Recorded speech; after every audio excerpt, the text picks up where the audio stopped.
puente del troll.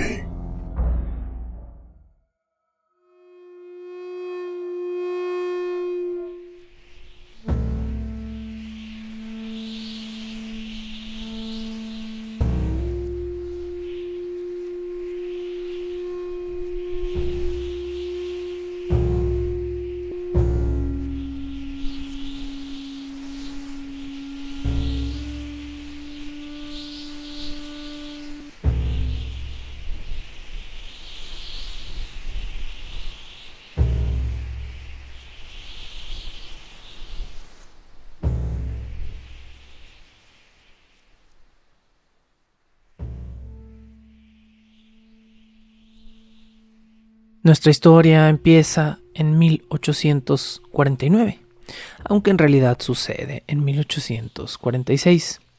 Esto nos sitúa 3 años después del incidente de la expedición Donner, siguiendo los pasos de un médico de Baltimore que una mañana decidió salir a pasear por una vereda recientemente labrada en las montañas de la Sierra Nevada, cerca de un lugar hoy en día famoso llamado Rocky Lake o Lago Truckee.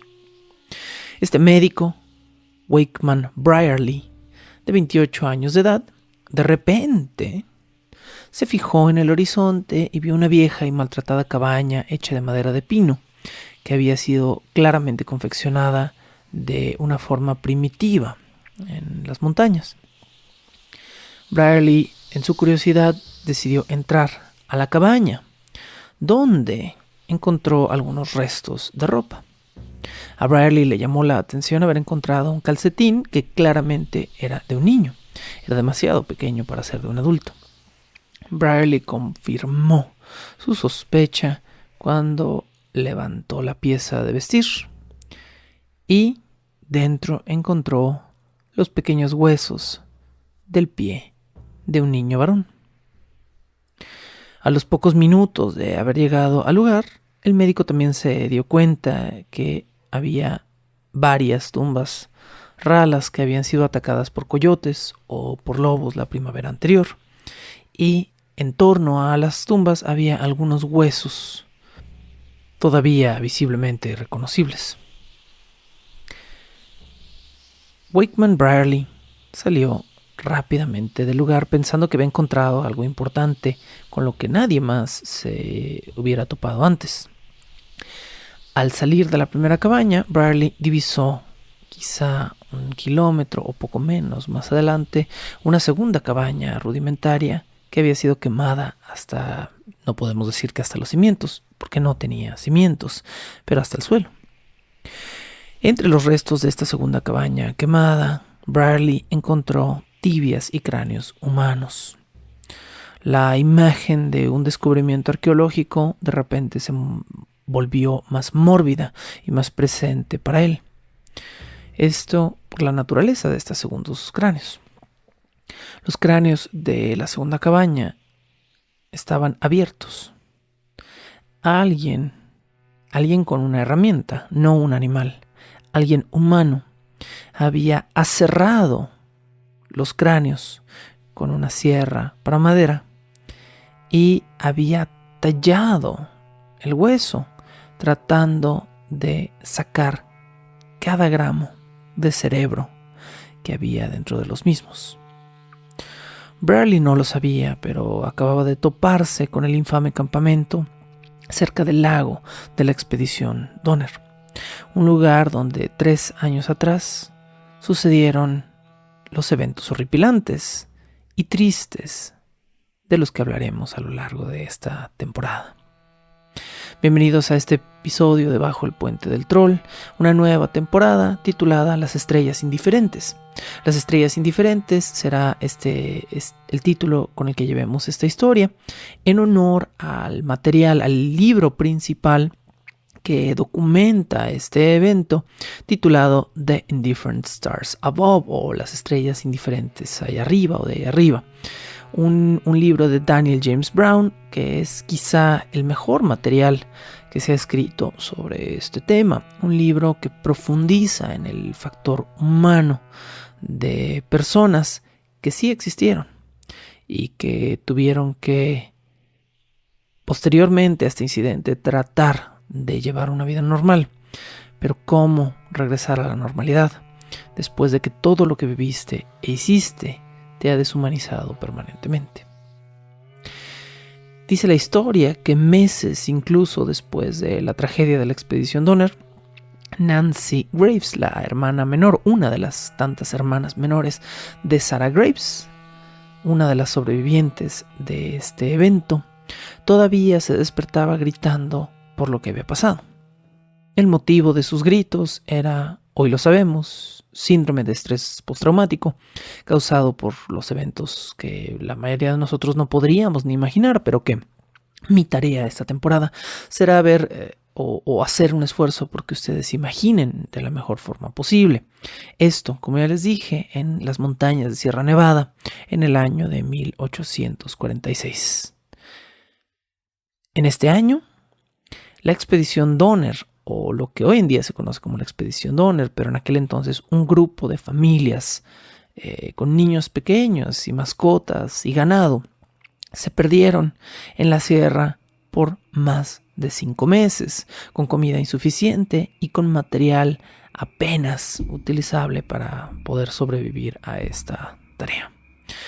Daniel James Brown, entonces, con el libro The Indifferent Stars Above, va a ser el centro humano, el centro informativo de nuestra temporada, mezclada con algunas otras pequeñas fuentes de información sobre el caso. De la misma manera que James Brown, no ese James Brown, este James Brown, Daniel James Brown, lo hace a lo largo de su libro, esta también será la historia de Sarah Graves.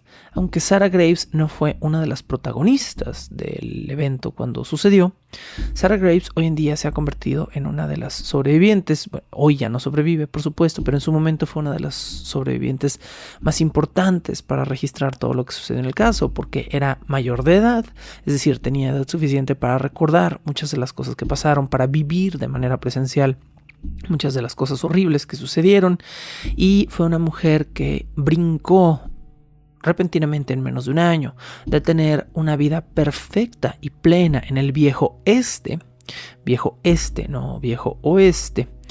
a 8 o 10 meses después ser la víctima de una serie de casos de negligencia,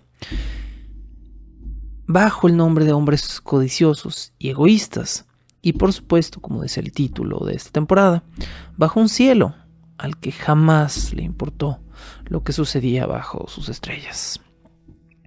Con esto comencemos esta temporada contando la historia de Sarah Graves. Sarah Graves se fue a dormir una noche antes de comenzar su viaje en dirección a California, pero le costó seriamente dormir. Estaba nerviosa, estaba emocionada.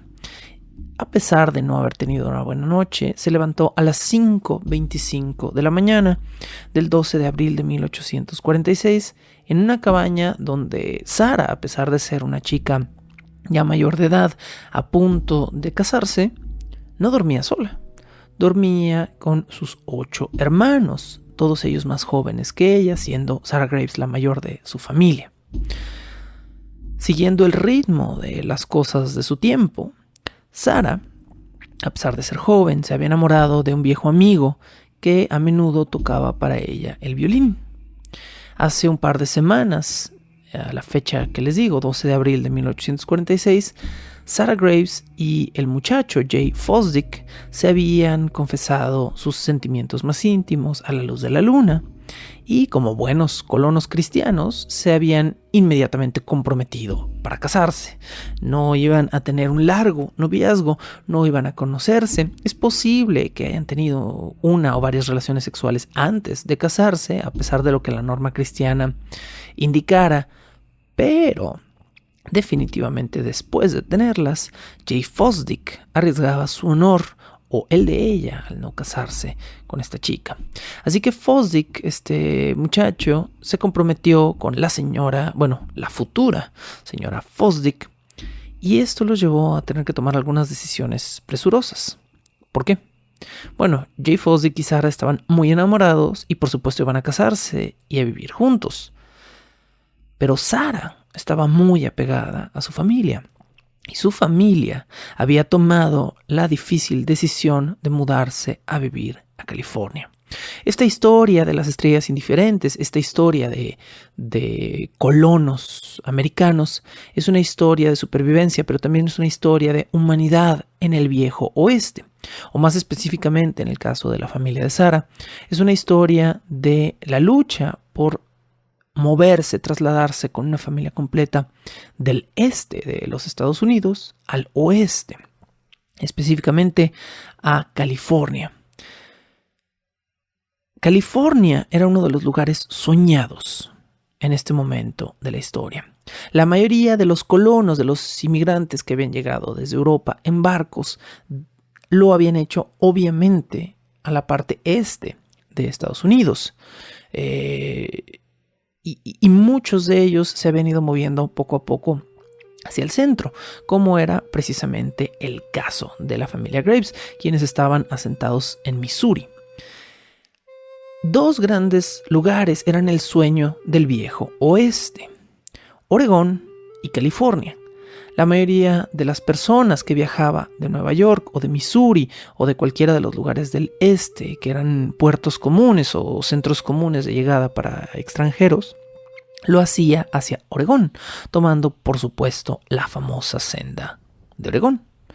Pero otras familias habían comenzado a soñar con California. California, por supuesto, era un territorio inmenso y estaba lleno de historias románticas, que tenía una tierra perfecta, que era fácil criar ganado allí, que de alguna manera era más fácil asentarse allí que en Oregón. Y por supuesto, en 1846, 2 o 3 años antes, más o menos 2 años y medio antes de que California se volviera parte de Estados Unidos, California era México. Y por lo tanto era fácil migrar ahí y era mucho más fácil obtener papeles para asentarse en California que en Oregón.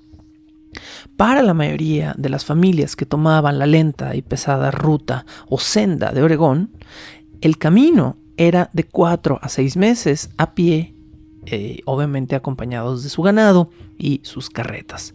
4 a 6 meses de viaje constante, donde 10, 12 horas al día. A veces era necesario caminar, a veces menos horas al día por un clima inclemente, y donde había que hacer esto con niños, a veces con mujeres embarazadas, con bandoleros, con indios robándose el ganado y con toda una serie de circunstancias que dificultaban este viaje. La familia de Sarah, como muchas otras familias de Missouri, habían escuchado estas leyendas que les comento sobre la fertilidad de California, del oeste, que era el futuro. En 1846 era más fácil para una familia concebir viajar durante 6 meses a pie que lograr una estabilidad económica fuerte en donde se encontraban al momento. ¿Por qué? Porque había habido toda una depresión económica unos 30 o 40 años antes. Esta transición, por supuesto, también implicaba dejar atrás toda tu vida. Toda tu vida y tu nacionalidad y tu orgullo. Más adelante hablaremos de esto, pero el orgullo nacional de Estados Unidos viene desde sus inicios y desde antes de la Guerra Civil. Estados Unidos era un país patriota por el simple hecho de haber sido fundado a través de sus padres fundadores y de una serie de combates y guerras que volvieron a los colonos que habían experimentado esto en patriotas automáticos. El 4 de julio era una de las celebraciones más importantes de su vida. Así que no era una decisión sencilla cambiar incluso de patria y convertirse en un mexicano, como han cambiado las cosas del sueño americano.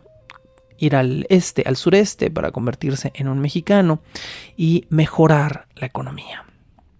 Como les dije también antes, Sarah Graves, muy pronto Sarah Fosdick, adoraba a su familia, a sus 2 padres que aún estaban vivos y a sus 8 hermanos menores. Pero también estaba prendada por completo de Jay Fosdick, y su corazón al principio de esta historia lo vamos a encontrar partido en 2.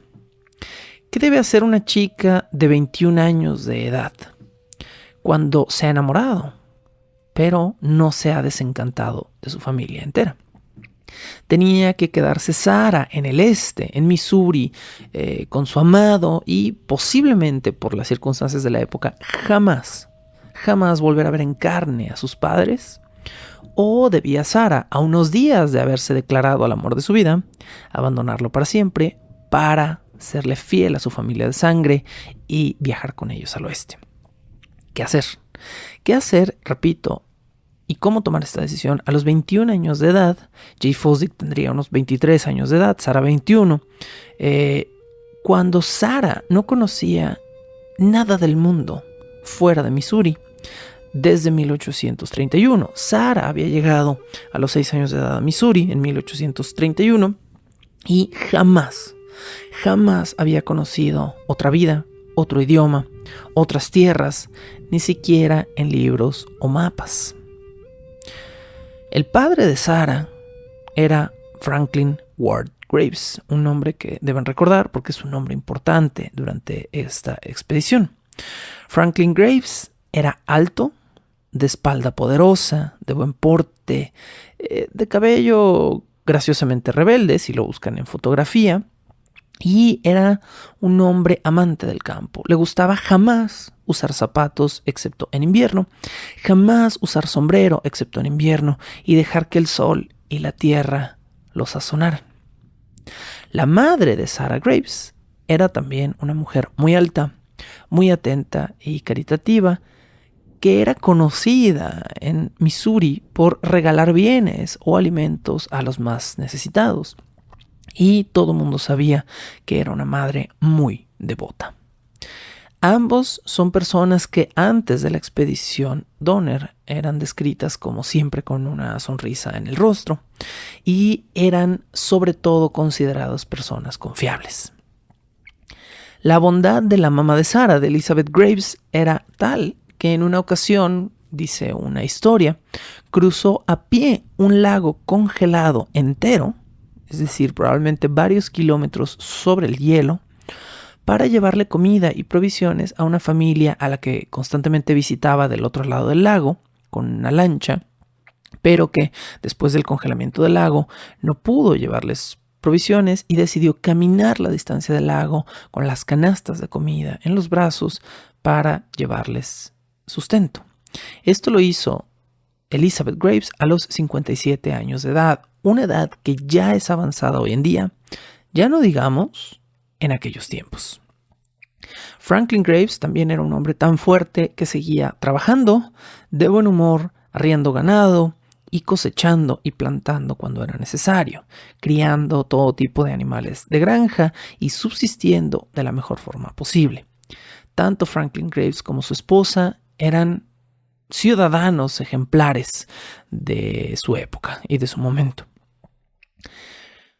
Franklin Graves y Elizabeth habían pasado los primeros años de la vida de Sarah en Illinois y ahora se habían mudado a Missouri. Bueno, cuando Sarah cumplió los 6 años de edad, ahora ella de 21 años de edad. Pero habían ido poco a poco huyendo del este por la Hague. ¿Qué diantres es la Hague? Por supuesto, se los explico. La Hague, o lo que en aquel entonces se llamaba la Hague, hoy en día es malaria. ¿Sí? Lo que llamaríamos ya más correctamente como malaria. Era lo que los ciudadanos de Illinois y de Missouri llamaban la Hague. Eran fuertes escalofríos, dolores de cabeza muy agobiantes, dureza en las articulaciones, fiebre, por supuesto, ¿no? Se creía en 1840 y tantos que la Hague era un mal regional y que era causado por el ambiente pantanoso de la región del centro casi este de Estados Unidos. Lo que la gente no entendía es que los pantanos, la humedad, implican mosquitos. Y por supuesto, los mosquitos eran los que estaban transmitiendo la enfermedad. Pero esto no era lo que los padres de Sarah Graves creían. Ellos creían que había miasmas, es es decir, malos aires en las zonas húmedas, una costumbre que todavía mucha gente de pueblo tiene, ¿no? Que el aire frío o que el mal aire es lo que transmite las enfermedades y no los microorganismos o los insectos de esa zona. Los Graves entonces creían que ya habían escapado suficiente tiempo de la ague, porque ninguno de ellos afortunadamente estaba enfermo de malaria, pero no había forma de garantizar que esto iba a seguir así hasta que se fueran a climas más cálidos, específicamente climas sin miasmas o malos aires. ¿Y qué clima mejor? ¿Y qué lugar más barato? ¿Y qué tierra más fértil que California para irse a vivir? La tierra de los migrantes.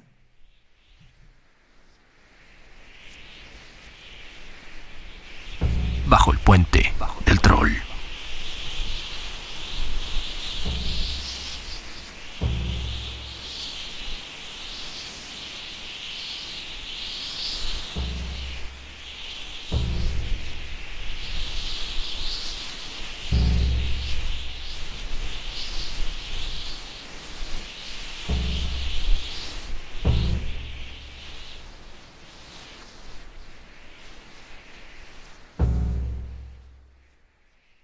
A manera de dato curioso, vale la pena mencionar cómo se trataba la ague, porque como era el común denominador de la época, la cura era peor que el mal.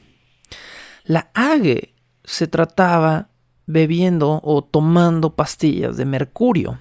Se hacían sangrías hasta casi matar a los pacientes, pensando que a través de la sangre y de estas sangrías se sacaban los malos humores y los malos aires del cuerpo. Cuando las sangrías no los mataban, el mercurio comenzaba a volver locas a las personas que vivían lapsos prolongados en estas regiones porque seguían constantemente tratándose con mercurio para la ague. Afortunadamente, para los Graves y para otras personas de la región, las dos cepas más comunes de malaria que existían en Missouri eran las menos peligrosas y también las menos infecciosas. Aún así, Franklin Graves quería pasar el resto de sus días en un lugar más cálido y tranquilo. Qué ironía más grande de la vida. A manera de contexto, tenemos que saber que en 1837, es decir, unos 10 años antes, Estados Unidos había cerrado su primera gran depresión económica de la historia. No la última, por supuesto. Hoy sabemos que Estados Unidos se encuentra todavía en una extensa depresión económica desde 2008 quizá hasta la fecha. Pero la familia de Franklin Graves había sufrido directamente hambre y desabasto durante el periodo de los 1830. Esta depresión causó que para 1842 la economía de granja se fuera de cabeza. En otras palabras, expliquémoslo no con peras, pero sí con manzanas. Un bushel de manzanas, es decir, media canasta de manzanas, costaba 50 centavos de dólar en términos de producción. Es decir, si yo quería producir media canasta de manzanas, tenía que invertir 50 centavos de dólar. Cuando la manzana, después de toda la labor, la cosecha, la limpieza y la preparación para venta, se ponía en una tienda, el bushel de manzanas, es decir, la media canasta de manzanas, costaba a la venta 25 centavos. Es una locura, obviamente, para los agricultores del territorio considerar esta economía. Me cuesta el doble producir un producto que puedo vender por la mitad de lo que me cuesta producirlo, pues me cuesta menos no producirlo. Esta era la situación ilógica económica en la cual Franklin Graves había estado viviendo los últimos años y por la cual se había mudado a Missouri. Pero las cosas iban mejorando muy poco, así que Franklin Graves había decidido tomar todo su dinero ahorrado y vender todo su territorio y moverse lejos de las ventiscas, del clima húmedo, de los pantanos, de la ague y de la recesión económica que, decían las leyendas, no existía, por supuesto, en el viejo oeste. Y el mejor territorio era California. La mayoría de los migrantes se movían a Oregón. Oregón era el centro de la migración hacia el oeste porque tenía la mejor ruta de camino, la famosa senda de Oregón. La guía de los inmigrantes a Oregón y California, este es un libro real, la guía de los inmigrantes a Oregón y California decía que, pues, a la fecha, Oregón ya estaba un poquito saturado y que el nuevo lugar para migrar, por supuesto, debía ser California.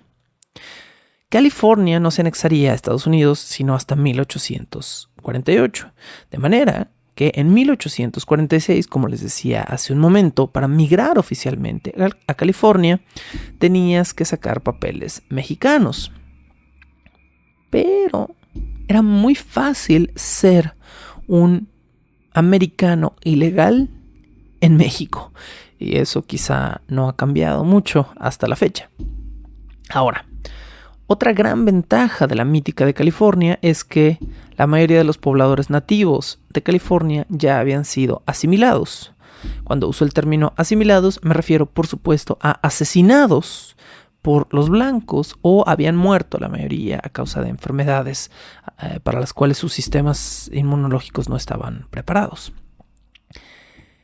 El autor de la famosa guía de los inmigrantes a Oregón y California, el autor del libro que había puesto estos sueños en la cabeza de Franklin Graves, era un hombre llamado Lansford Warren Hastings.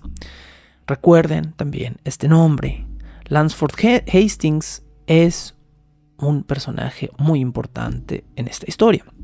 Y no solo por ser el autor de la guía, sino porque él mismo estaba a la cabeza de guiar a las expediciones a través de la famosa senda de Oregón hacia el oeste.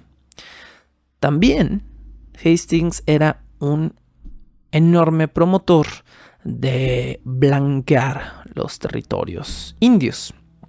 Tan era el caso que él mismo había matado en 1843 alrededor de 40 indios a tiro de su propio rifle. Esto, según él, en una misión para hacer más segura la región para los blancos. En 1846, cuando Franklin Graves se enteró de que todo era mejor en el oeste gracias a la guía de Hastings, tomó todos sus bienes y todas sus propiedades y en abril de 1846 los liquidó. Cruzó el río Lacón, firmó papeles para vender sus tierras, cerca de 2 kilómetros cuadrados que eran de su posesión, a un precio de $3 el acre. Haciendo la conversión, 2 kilómetros cuadrados son 500 acres. Pueden ustedes multiplicar 500 por 3 y van a obtener más o menos el total de la cantidad que recibió Franklin Graves por sus ventas de todo su territorio. De esta cantidad, $500 netos, Franklin Graves consiguió que fueran en monedas de plata. Esto era muy importante porque había un caos en la época de monedas, o sea, es decir, de tipos de cambio. México en 1846, el norte de México en 1846 era un chilaquil entre mexicanos, indios, estadounidenses y franceses. Recordemos que también andaban por ahí los franceses. Entonces, en California, la mayoría de las personas solo aceptaban moneda metálica, no importaba la denominación. De hecho, tengo el dato, a la fecha, en 1846, en California corrían pesos, francos, dólares españoles y bolívares, entre otras monedas. En California no era importante el origen del dinero siempre y cuando estos dineros, estas monedas, fueran en sonante, es decir, en oro o plata. Un pedazo de oro y un pedazo de plata valen porque así lo hemos determinado desde siempre. Así que Franklin Graves se aseguró de que al menos $500 de todo su venta fueran en moneda de plata. Y al no poder depositar tu dinero en una tarjeta bancaria o no poder viajar con más seguridad que la que tú mismo te podías proveer en aquellos tiempos, Franklin Graves se dio, por supuesto, a la tarea de esconder esos $500. Lo que Graves hizo fue vaciar con un taladro de mano el poste de una de sus carretas, de su propia carreta de viaje, y metió en el agujero las 500 monedas de plata para mantenerlas ocultas de ladrones durante este traslado. Por cierto, hay que agregar algo a este pequeño detalle de la historia. El mismísimo día que Franklin Graves cruzó el río para ir a liquidar sus tierras, se llevó en su carreta a su hija. Y ese mismo día, Sarah Graves se convirtió en la señora de Jay Fosdick, porque su padre fue el testigo de su boda legal en ese mismo momento. Ya convertida en Sarah Fosdick, Sarah y Jay tomaron una nueva decisión. Jay se mudaría con los Graves a California. Él no iba a permitir ni que Sarah se quedara con él extrañando a su familia, ni que Sarah se fuera de sus brazos. Así que él también decidió liquidar todas sus posesiones y abandonar Missouri. Muy romántico y muy hermoso, al menos hasta estas alturas de la historia. 1,600 kilómetros hacia el oeste, exactamente el mismo día que Sarah Graves se casó con Jay Fosdick, Lansford Hastings, el autor de la Biblia para viajeros al viejo oeste, se sentó junto a una fogata a hablar con un fulano llamado John Sutter. John Sutter era un inmigrante suizo que había encontrado una pequeña colonia llamada Nueva Helvetia, que poco a poco se estaba llenando de inmigrantes suizos. La migración europea era de todos lados, de Europa, no solo de Estados Unidos, es decir, no solo de Inglaterra hacia Estados Unidos. Entonces era muy común encontrar alemanes y suizos, que es de lo que más vamos a encontrar en esta historia, alemanes y suizos en territorio americano. Sutter había tomado control de un grupo de indios Miwok. Estos indios que alguna vez habían sido, podríamos llamarlas gentes libres, ahora residían en una zona específica cerca de donde estaba Nueva Helvetia y se habían convertido en una milicia personal de John Sutter. Esto es un factor que va a ser importante más adelante, pero hay que irlo mencionando. Estos indios Miwok guiaban, trabajaban, cazaban y mataban para John Sutter. Y Lansford Hastings, quien no estaba en contra de poner a los indios a trabajar para sus propios intereses, comenzó a interesarse en esta guardia personal, en esta milicia personal que tenía John Sutter. ¿Qué tenía Lansford Hastings para dar a cambio de algunos soldados Miwok que trabajaran para él, que lo cuidaran y que le ayudaran a ganar más dinero? Bueno, Hastings tenía para Sutter una propuesta. Hastings supuestamente había encontrado el mejor atajo de la historia para separar a un grupo de viajeros de la senda de Oregón y llevarlos directamente hacia California sin tener que rodear. Según el famoso libro de Hastings para viajeros hacia Oregón y California, cito: abandona la senda de Oregón a unas 200 millas de Fort Hall. Toma entonces el camino al sureste hasta Salt Lake y sigue derecho hasta la bahía de San Francisco. Suena muy sencillo.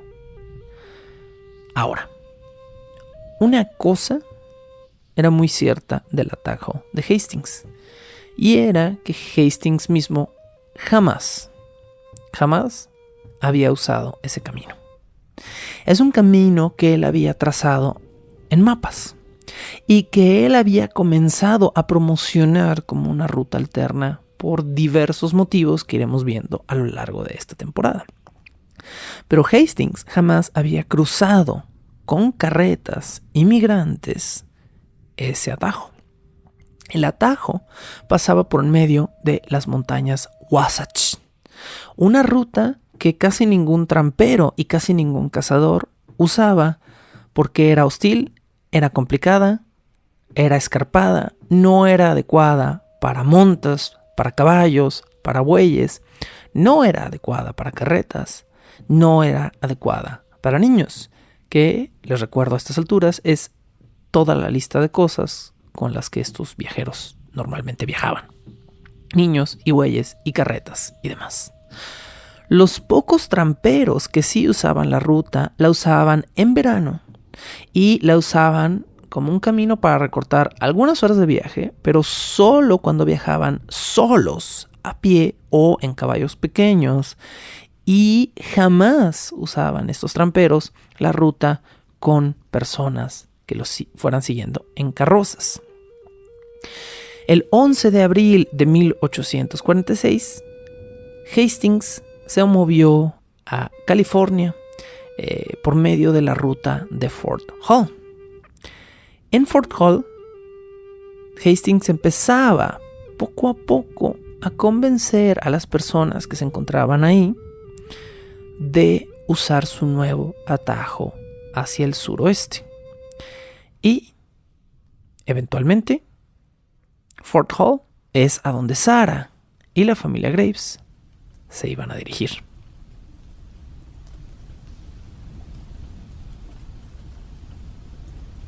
Bajo el puente del troll.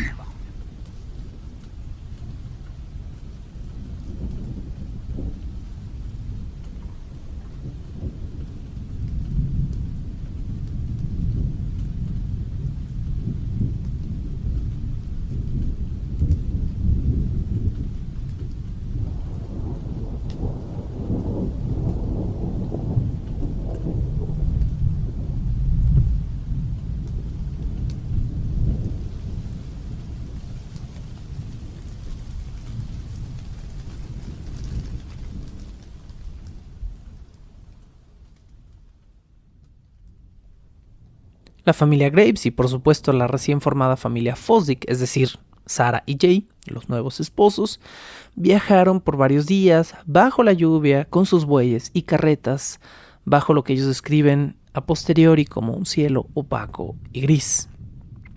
El primer objetivo de su ruta era llegar a un lugar llamado St. Joseph en Missouri, donde iban a usar una buena parte de todos sus recién liquidados bienes, es decir, de todo su recién adquirido dinero, para abastecerse para unos 4 a 6 meses de viaje, tirando, por supuesto, siempre más hacia los 6. 6 meses de viaje que tendrían que caminar, montar, raras veces avanzar encima de sus carretas, avanzando bajo la lluvia y las estrellas. Más adelante entenderemos por qué no viajaban dentro de sus carretas todo el tiempo. Durante la primera etapa de su viaje se toparon con lluvias, porque todavía estaban en territorios húmedos y pantanosos, y pues porque era abril, ¿no? Todavía. En esta primera etapa de viaje tuvieron que esperar en sus primeros días casi una semana, varios días, para cruzar con bueyes y carretas el río Illinois, que había subido tanto gracias a las lluvias que de haberlo intentado cruzar en su primer intento los hubiera matado a todos. Con tanta lluvia, el lodo comenzó a hacerse un amigo inseparable, pero no muy deseado, de los pies de todos los viajeros y de las pezuñas de todos los animales que se movían hacia el fuerte, St. Joseph, que era este primer lugar que iba a ser la primera base a donde iban a llegar los Graves. Franklin era probablemente a esas alturas, Franklin Graves, el hombre más viejo que viajaba en el grupo. Este hecho iba a cambiar relativamente más adelante. Franklin y Elizabeth Graves rondaban los 55 a los 60 años de edad en 1846, pero recordemos que viajaban con chamacos, hasta 8 chamacos menores que Sarah. Sarah tenía 21 años, pero su siguiente hermano tenía 17 y su hermano más joven tenía 9 meses de edad. En los años 40 del siglo XIX, ya era costumbre que parejas recién casadas viajaran después de su boda. Ojo, este tipo de viajes no se llamaban luna de miel, le llamaban casi siempre tour de novia a este tipo de viajes en 1840 y tantos, o viaje de bodas. El término luna de miel ya existía en 1840, dato curioso, pero no hace referencia al viaje. Originalmente el término luna de miel hacía referencia a el año, toda la primera luna, es decir, todo el primer ciclo de la luna, que una pareja casada vivía junta o vivían juntos, y que era un lapso de dicha marital en el cual el matrimonio era perfecto. Después de ese primer año, el matrimonio lentamente se iba cosiendo más de la cuenta. Bueno, entonces para Sarah y Jay Fosdick, este viaje se convirtió en su gran viaje de bodas o en su gran tour de novia. Esta era su gran oportunidad de por primera vez en toda su vida, por lo menos adulta, podríamos decir, ver el mundo. Ver el mundo tal y como era, viajar al mundo y conocer a todos esos indios que les habían relatado como seres horribles e inhumanos, ver a los búfalos, cruzar ríos y montañas, conocer la crudeza de la nieve. Así que para ellos era una especie de aventura interesante. Vamos a iniciar nuestra vida yendo a un lugar mejor. El 12 de mayo de 1846, los Graves se unieron a los Reeves, o a los Reeve, una familia bajo el cargo del patriarca James Fraser Reed. James Fraser Reed era un hombre orgulloso, adinerado, fuerte y considerado por muchos un líder nato. Reed tenía 45 años de edad y tenía un tiempo ya casado con su esposa Margaret Reed. Léase el nombre como leer en inglés, es R-E-E-D.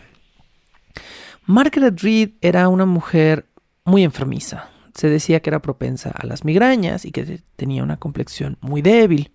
Y James, su esposo, pensaba que California le iba a dar a su esposa esos mejores aires, esa mejor calidad de vida con su clima cálido que ella necesitaba para mejorar su salud. Pero sabía que su esposa era débil y que probablemente iba a sufrir durante este viaje. De manera que Reed, con todo su dinero, decidió acondicionar una carreta completa para que su esposa pudiera realizar, de ser necesario, todo el viaje o gran parte del viaje acostada y lo más cómoda posible. Esto por las largas sesiones de migrañas que ella tenía que soportar, en las cuales tenía que dormir o recostarse mucho más tiempo. Hablemos un poquito entonces de estas carretas. En el siglo XIX, las carretas de los migrantes eran más que un carro arcaico, definitivamente. Estas carretas eran, podríamos describirlas mejor como cuartos pequeños o como casas pequeñas. Tenían espacio para ir sentado, pero también tenían por lo general un espacio para ir recostado, para dormir, e incluso tenían un área de cocina en la cual algunas familias empotraban un horno o una olla holandesa y un tubo para un escape de humo para poder cocinar en el camino sin tener que detenerse. Algunas carretas no solo tenían estufas adentro, tenían parrillas de latón para cocinar directamente con leña. La dimensión promedio, para que se hagan una idea clara del tamaño de estos monstruos de carreta, era de 1,20 m de ancho en su cajón por 3 metros de profundidad. Esto es enorme, o sea, es una mini casita del Infonavit con llantas, con ruedas, porque no tenían llantas, eran ruedas. Y los Reed estaban acostumbrados a las carretas grandes porque eran una familia de dinero. Por lo menos eran una familia de más dinero que los Graves. Vamos a establecer en este momento esta jerarquía. Viajando también con los Reed estaban dos hermanos que son los famosos hermanos que les van a dar el nombre a esta historia y a esta expedición, que son los hermanos Donner. De ahí que se llama esta expedición, la expedición Donner. Y nos referimos a Jacob y George Donner. Los dos eran hombres de más de 60 años de edad. Los dos eran hombres que tenían familia, que tenían esposa y que estaban buscando abandonar Illinois y llegar de alguna manera a California. George Donner viajaba con su esposa llamada Tamsin, escríbase Tamsene con Z, y con 5 hijas. Jacob Donner, de 65 años de edad, viajaba con su esposa, otra Elizabeth, una tocaya de Elizabeth Graves, de 45 años de edad y 7 hijos. El 13 de mayo de 1846, mientras los Graves, los Donner, los Reed viajaban, el presidente James Polk de Estados Unidos le estaba declarando la guerra a México. Todavía no era una declaración formal. Entendamos que la guerra con México se iba a formalizar unos 5 o 7 meses después de este momento. Pero ya había una intención de mandar gente a tomar el norte de México, incluido, por supuesto, el territorio de California. Los americanos creían religiosamente, y cuando digo religiosamente es también literalmente, que como hombres blancos cristianos tenían la labor y el derecho de limpiar estas tierras de nativos oscuros. Y por supuesto había muchísimo interés comercial en tomar posesión de este enorme territorio cálido y fértil, ideal para plantar. El presidente Polk anhelaba California y en 1846, específicamente el 13 de mayo de 1846, haría la primera declaración de que si Estados Unidos no podía tener California por dinero o trato, lo tendría por la fuerza de ser necesario. El 19 de mayo, esto es ya casi un mes o menos de un mes de haber estado viajando, la expedición Donner llegó a la aldea del Jefe Tonto. Este no es una persona real, así se llamaba la aldea. Era un nombre ya adoptado de alguna manera por este territorio. La aldea del Jefe Tonto era un pequeño fuerte donde había viajeros o donde se instalaban por algunas noches viajeros que iban de camino al oeste. Y ahí, en la aldea del Jefe Tonto, se unió a la expedición Donner un grupo de hombres solteros que de alguna manera eran viajeros que estaban en desventaja frente a las familias que viajaban juntas, pero que eran una fuerte adición al grupo. ¿Por qué? Viajar acompañado con carreta y en familia era la forma ideal de hacerlo. Había más protección, había más motivación, había más calor humano, había más comida, ¿sí? Pero estos grupos de hombres solteros que se anexaban a las expediciones lo hacían de alguna manera como mano de obra y se beneficiaban de ir con grupos grandes porque estos grupos grandes de repente los apoyaban con dinero o con comida cuando estos hombres solos, que muchos de ellos no tenían recursos ni siquiera para tener un caballo, tenían que viajar con estos grupos grandes. Algunos de estos hombres buscaban pareja en estas sendas. Algunos de estos hombres buscaban tener una carreta que compartir con alguien durante las noches frías. Algunos de estos hombres buscaban dinero haciendo trabajos para estas familias, ayudándoles a matar, a cosechar, a cazar. Entonces es en la aldea del Jefe Tonto, el 19 de mayo de 1846, cuando se unen algunos de estos integrantes a la expedición Donner. Más o menos por estas fechas, Hastings, el famoso autor y explorador de la guía que ya les comenté antes, iba cruzando la senda de Oregón acompañado de James Clyman. James Clyman se consideraba uno de los mejores exploradores de todo el territorio americano. Era un hombre que había viajado mucho, era un hombre que incluso nos atrevemos a decir en el presente, habiendo investigado, digamos, esta historia, Clyman sabía mucho más que Hastings, muy probablemente. Y estos dos hombres estaban viajando juntos.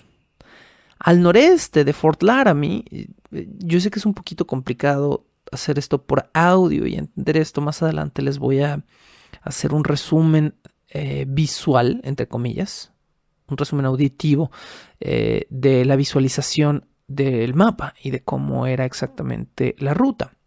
Sepan que es una ruta que parte de Estados Unidos por la mitad y va desde el centro de Estados Unidos, parte exactamente desde Missouri hasta Oregón, que está al noroeste más o menos de Estados Unidos. Es decir, si estamos viendo un mapa de América de frente, de la mitad del centro de Estados Unidos, tirar casi una línea recta hacia la izquierda con un poquito de inclinación hacia arriba. Esa sería la famosa senda de Oregón. Entre medio de toda esa ruta había un montón de fuertes y de ríos y de lagos donde las expediciones estaban acostumbradas a parar para reabastecerse y poder sobrevivir al viaje.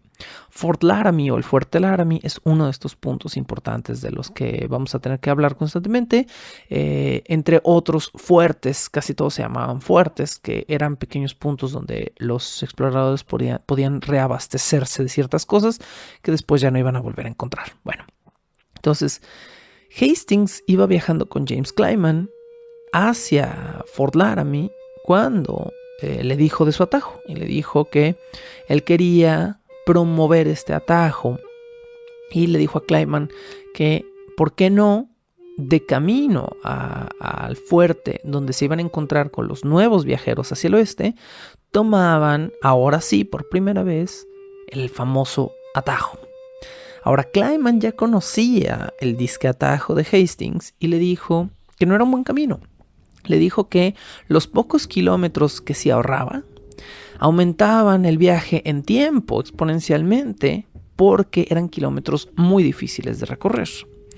Clyman creía que era mejor tomar la ruta tradicional a California. La ruta tradicional a California implicaba llegar hasta Oregón, es decir, hasta el noroeste, y del noroeste viajar cerca de la costa hacia el suroeste, es decir, hacia California. Esa era la tradición. Muchos viajeros no gustaban de hacer esto porque lo consideraban un rodeo y agregaba 2 meses más o 1 mes y cacho más al viaje. Y pues no era muy del agrado de la gente. Entonces un viaje de 4 meses hasta Oregón se convertía en un viaje de 6 meses hasta California. Bueno. Hastings estaba empecinado en usar su supuesto atajo porque tenía intereses comerciales. Él y otros hombres, ya iremos viendo más adelante quiénes, él y otros hombres tenían puestos de cambio situados estratégicamente en ciertos puntos del famoso atajo. Hastings lo que realmente quería hacer era mantener vivo el comercio de esos lugares. Y qué mejor manera de mantener vivo el comercio que desviando gente de la ruta tradicional y que tomaran una ruta que no era ideal, pero que les diera ventas precisamente en sus puntos de intercambio y venta. Bueno, ahora, formémonos una nueva imagen mental de lo que pasaba en estas ocasiones. Cuando uno imagina los viajes de las viejas migraciones hacia el viejo oeste y se imagina a los colonos a las mujeres con su sombrerito blanco y estas carrozas, uno comete muchísimos errores. Uno se imagina una larga fila de una carreta que va justo detrás de la otra, dejando un baño de polvo, y las carretas van siendo jaladas por caballos y todos los miembros de la familia van aperrados en la parte de atrás de la carreta, mientras el padre de la familia azota a sus caballos con los cueros. En realidad, estamos hablando, cuando hablamos de expediciones hacia el oeste, estamos hablando de un pueblo viviente, móvil. Es eso de lo que estamos hablando. Era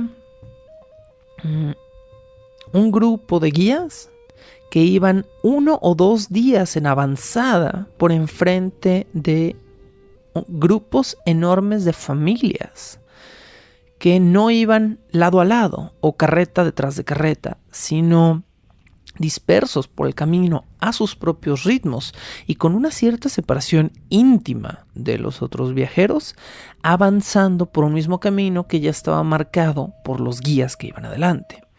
De manera que un miembro de una expedición podía ir a la cola de una expedición 2 días atrás o 3 días atrás que las personas que iban adelante de la expedición. Eran caminos enormes con muchísimos viajeros que iban muy separados. La mayoría de estas familias que viajaban hacia el oeste no eran amigas inmediatas de los otros viajeros y no querían viajar durante 6 meses. Imagínense la experiencia de viajar 8 horas en un avión, que no es maravillosa para casi nadie, pero durante medio año. Estar viajando y cuidándote y cuidando tu intimidad y tu funcionalidad como ser humano de otras familias que van cerca. Entonces la mayoría de estas familias viajaban separadas. En un día normal, una expedición común hacia el oeste se levantaría temprano. Los hombres ponen café al fuego, no necesariamente para empezarse a hacer, sino para empezar a cocinar, a tostar los granos, mientras las mujeres preparan tocino con pan. Esto es interesante. En 1840 y tantos, el café se guardaba en las carrozas en forma de granos verdes. Esto para preservarlo con mayor frescura. Si los granos se tuestan y se dejan a la intemperie, el café va a perder su sabor. Por eso la mayoría de las bolsas en las que hoy en día comerciamos café son de aluminio. Vienen selladas. Vienen selladas para que ese sabor, esa frescura, ese olor del café no se pierda. Ese olor tostado. Si tuestas el café y lo guardas en un saco común y corriente, ese café no va a guardar sabor ni olor. Va a perder acidez, va a perder... Bueno, entonces el café se guardaba en sacos en granos verdes. Estos granos se cortaban en mitades y se tostaban en el momento en el que iban a ser consumidos. Se cortaban en mitades, se arrojaban sobre una sartén, se tostaban a gusto encima de la sartén e inmediatamente se molían a mano o en un pequeño molino para poder colar el café. Mientras tanto, el tocino se guardaba en piernas o trozos completos de carne muy salada que se colgaban de las carretas, salados o ahumados para preservarse también en esta modalidad como de una carne más perdurable, de una carne preservada por medio de distintas estrategias.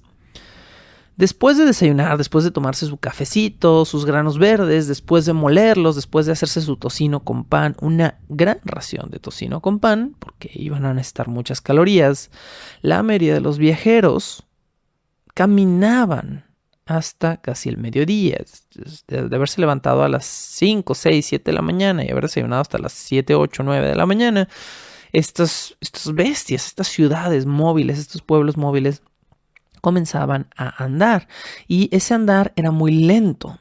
La mayoría de las carretas no eran jaladas por caballos, sino por bueyes, porque el peso de las carretas, estas carretas de casi 3 metros cuadrados y medio, eran pesadísimas y además tenían adentro una estufa, sillas, camas, todas las posesiones que la familia se había llevado consigo de su casa hacia el oeste.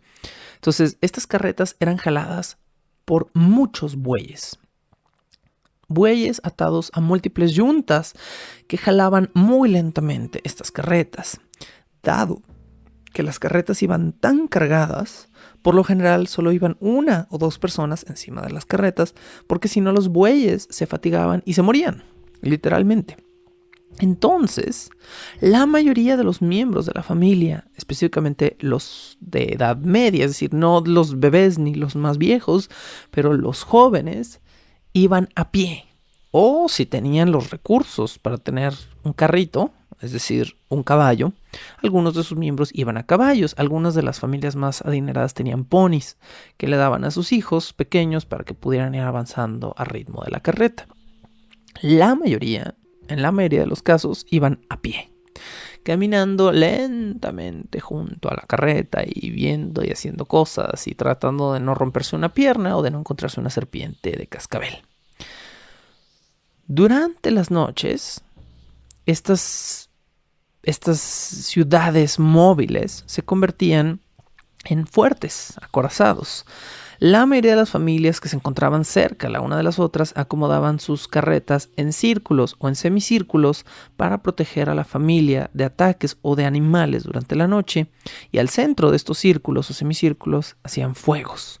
Estos fuegos eran para cocinar, para mantener lejos a los mosquitos, a los otros animales, pero también tenían que ser fuegos lo suficientemente discretos para no alertar indios. Había un serio miedo a los ataques de los indios, un miedo aprendido y un miedo no siempre bien justificado, pero había un miedo a los ataques de indios, y ahí la familia comía su segunda grande comida del día, una cena muy pesada, donde en las horas previas a quedarse dormidos empezaba la socialización.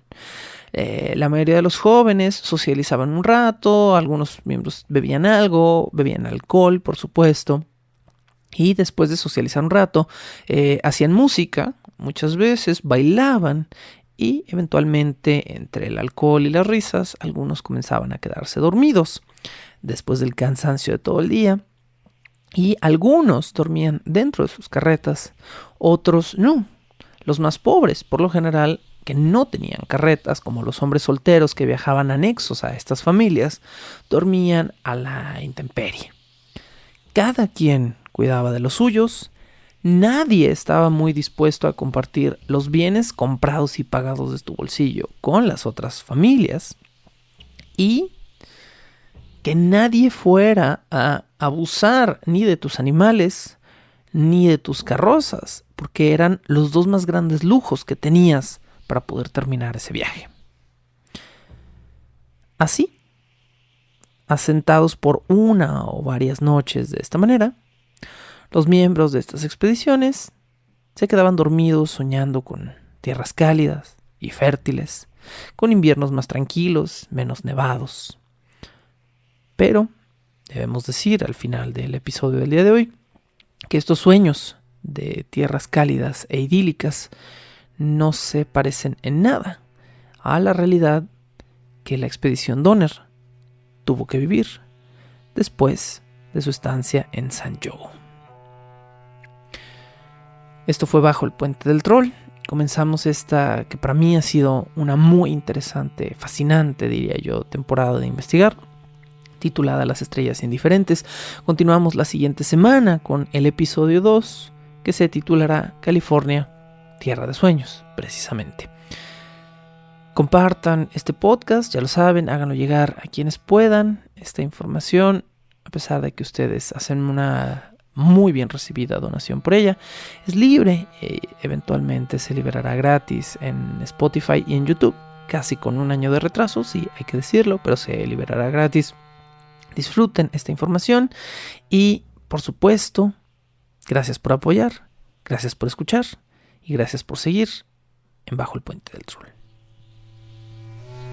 La locución, la producción y la música original de este programa son creadas por Sergio Vicencio. Ve a patreon.com/Sergio Vicencio y apoya este podcast para obtener horas de contenido adicional. ¿Quieres comisionar cápsulas, episodios o incluso temporadas completas o comprar contenido digital de Bajo el Puente del Troll? Ve a coffee.com/Sergio Vicencio y encárgate de decirme qué hacer. Es coffee, ko-fi.com/Sergio Vicencio. Búscame como @recuadro_blanco en Twitter e Instagram o como Sergio Vicencio en YouTube para darme tu opinión sobre este podcast. Bajo el Puente del Troll.